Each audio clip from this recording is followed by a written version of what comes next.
Bertrand Favier, je suis pharmacien chef de service de la pharmacie du Centre Léon Bérard. Et au niveau de l'unité de fabrication de chimiothérapie, eh bien, en fait, on est une des 3 plus grosses unités françaises. On produit plus de 85 000 chimiothérapies par an. Le Centre Léon Bérard, c'est un centre où on réalise la totalité des chimiothérapies, à la fois pour les patients qui sont atteints de cancers hématologiques, mais également les cancers de tumeurs solides. On traite les patients à la fois en pédiatrie et en adulte. Donc ça veut dire qu'on a la totalité des panels de traitement de chimiothérapie.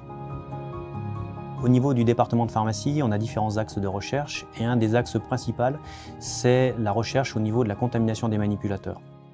Pourquoi est-ce qu'on a recherché cette contamination? Parce qu'en fait, historiquement, on sait que la plupart des produits cytotoxiques ont un impact au niveau des patients avec des toxicités de type mutagène, carcinogène et tératogène.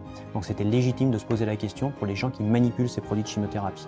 Et l'étude de Hansel se place exactement dans la réponse à cette problématique, d'apporter une réponse aux pharmaciens hospitaliers et également pour les infirmières, de dire est-ce que les gants sont un moyen efficace de protection des manipulateurs.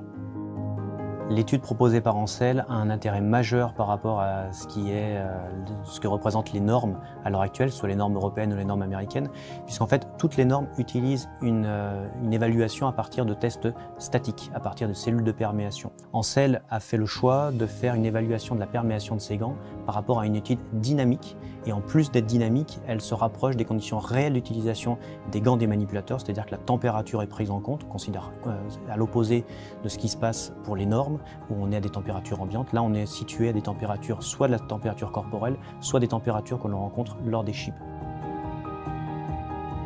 Donc ça veut dire qu'on est en situation réelle d'utilisation des gants, et donc on a une vraie image de ce qu'est la perméation en pièces de chimiothérapie ou au bloc opératoire.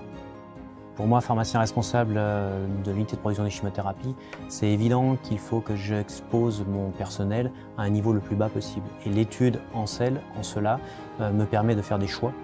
Pourquoi? Parce qu'en fait, comme la première étude ACPP, la perméation, les résultats de perméation permettent de façon scientifique aux pharmaciens de faire un choix soit sur le type de gants, la matière de gants, soit sur la durée d'utilisation des gants, soit sur l'épaisseur des gants.